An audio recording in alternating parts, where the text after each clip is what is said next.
Hi, this is Vanessa Gorman, and this lesson is about sentence adverbs and emphasizing particles in Greek. Particles are tricky words because they overlap categories of the adverb and the conjunction.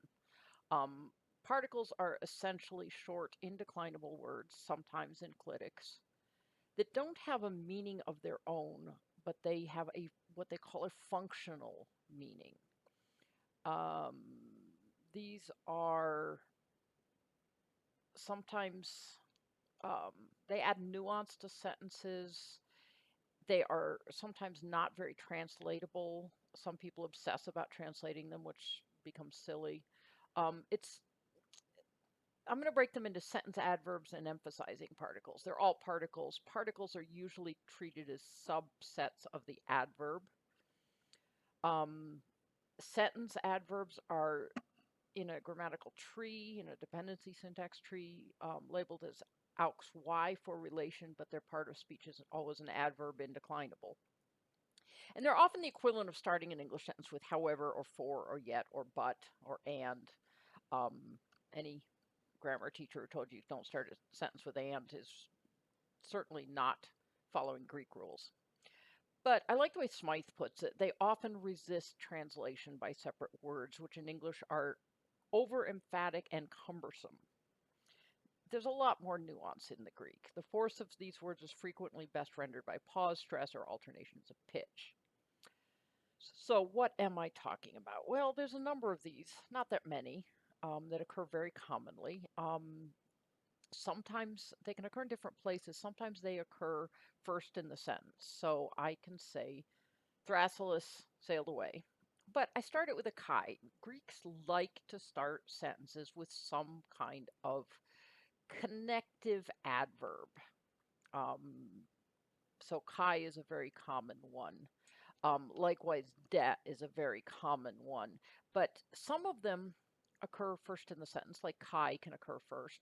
Many of them are what we call post-positive.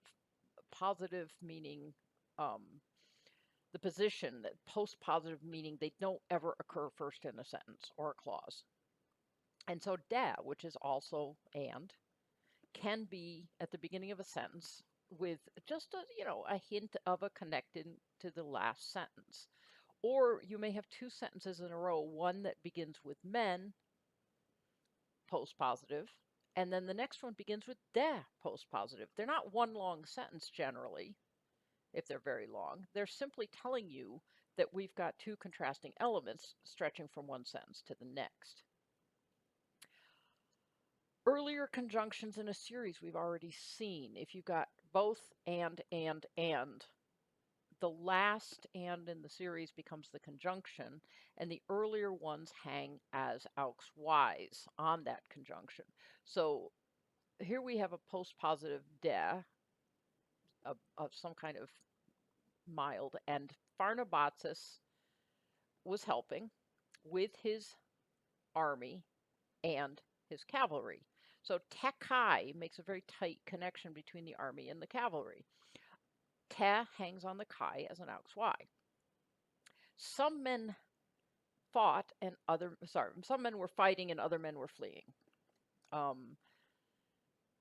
In this case, it's setting up a very strong contrast, but it's men de go together, so the men is going to be treated as an AuxY. They also can be piled up. There can be more than one. So gar is a very common post-positive that's a little bit stronger, means for, sometimes drawing a little conclusion. Kai gar, hoi Hellenos, elegon. And the Hellenes spoke. How do you translate it? Usually you don't. It's just nuance. So there's a number of these.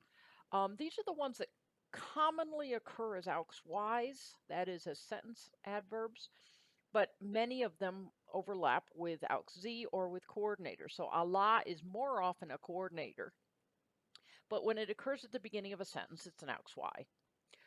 Gar is usually always an AuxY. It just doesn't occur in the middle of a sentence. De can be either. Chi can be anything, right? Kai can mean and. Kai can mean and at the beginning of a sentence, but Kai can also mean even, especially. Men can mean truly, but more often men is part of men da, and you don't necessarily translate it. Men toys a little bit stronger at the beginning of a sentence, meaning however. Homos, nevertheless. Un, therefore, draws a bit of a conclusion. That one's a little easier to translate. And a te can just occur there. Usually it's part of a te kai or something like that, but it can also be an AuxY. And you see most of these in the last column here are post-positives. Most of these are post-positives. So here's some examples of some sentences that have been treed that include AuxYs, and most sentences have at least one AuxY in them because Greeks don't like a syndeton. They don't like not having some word at the beginning of sentences. So Allah, the vowel at the end of it is very weak. So when there's a vowel beginning the next word, it just disappears into a contraction. But Thrasyllus sailed away. Simple as that. You can pile them up, as we mentioned. Kai Gar. So the Hellenes spoke and very strong. Possibly, you might say the Kai is not an AuxY, but an AuxZ, emphasizing the Hellenes also spoke. Even the Hellenes spoke. But it's so far away from the word Hellenes, I didn't interpret it that way. It could be, though. Men un. Men tells you that the next sentence is going to start with a da. That's going to be a little bit of a contrast, so you don't even need to translate it, but it gives you a heads up. Un, therefore, Pharnabazus was going to help into Chalcedon. Pretty simple. You hang both of them as AuxYs, and you hang them on the main verb. The AuxYs almost always hang on the verb. That's one way you can tell them apart. There's nuance between AuxYs and AuxZs, and you can't always decide definitively, and so it's you take your best shot. Pharnabazus was helping with his army and with his cavalry. We have the da at the beginning. That's an AuxY connecting sentences post-positive. It's not the first word in the sentence. And then we also have the te of the tekai. And so the te hangs on the conjunction. If they don't hang on the verb, if they're part of a series, they hang on the final conjunction. And you see they're different colors because the kai is labeled as a conjunction as the part of speech. The te is labeled as an adverb as the part of speech. Likewise, mende. Some fought and others fled. The men hangs on the final coordinator as an AuxY. So you get a lot of these. They're not very difficult to deal with. They're not very problematic, but they do occur virtually everywhere. So don't let them throw you off. The flip side of this is something that we call emphasizing particles. They're a lot like the sentence adverbs or the sentence particles, depending on what you want to call them. The difference is the emphasizing particles tend to emphasize a word or a phrase rather than the whole sentence or the whole clause. So these are words like also or even or especially or sort of or I guess. And especially, most especially, it's all forms of the word not. And it affects a word rather than the whole sentence, and it therefore hangs on the word it affects rather than the whole sentence. And a lot of times you have to make an educated guess as to what word it means, it's affecting. Its part of speech is also an indeclinable adverb because it's a particle. And its relationship label is AuxZ as opposed to AuxY. It's usually positioned right before or after the word it affects, but not always. And again, there's a handful of these. Now, notice this. If you take out the four words for not, and uk eti, not yet, Hos is one that we haven't seen yet. We're going to see it in the next chapter. It's got a lot of uses in Greek, but we're going to see limited uses right away. That leaves us really with only 4 words that occur commonly as AuxZs. Kai, when it means even or also. So even Alcibiades did this. Main and day, which both mean truly, which can also be AuxYs depending on the use, or you may have to guess. Yeah is almost always an AuxZ. This is just a way of saying at least or I guess. So these words are going to be typically deeper in the sentence. So here's an example. The Athenians at least took away the dead bodies.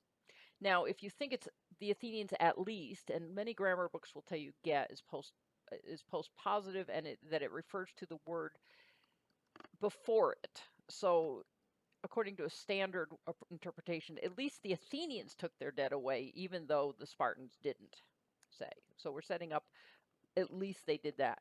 You could also make an argument, I think, that the Athenians at least took their dead, even though they didn't get the prisoners. So you see, it could hang on the Athenians, it could hang on the necrus, the bodies.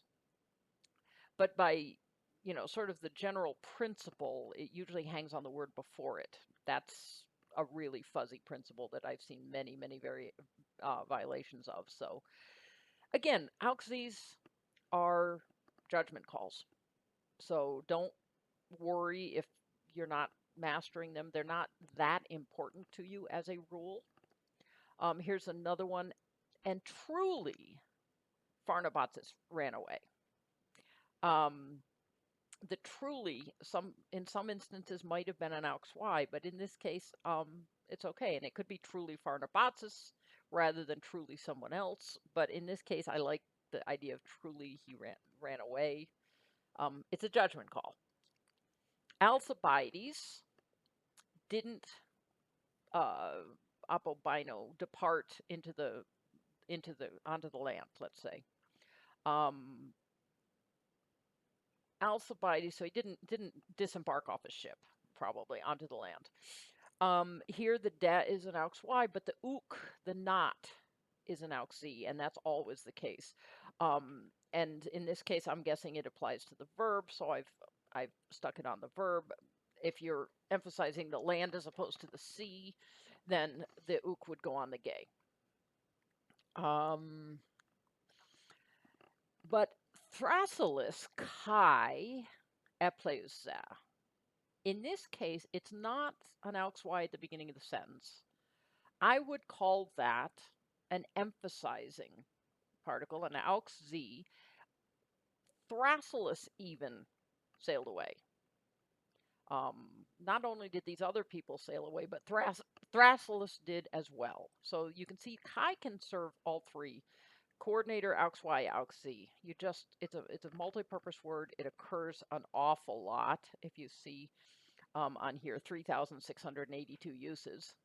Da is not far behind with 2,996 uses. They're very, very common. They're not going to trip you up a whole lot. You're not composing, so you don't have to get a really good feel for them. But some of them are very helpful to you. Men is very helpful because it tells you a de is coming. Sequences clearly help you structure sentences. Others give you hints about things. So just keep your eye out and don't worry too much about these.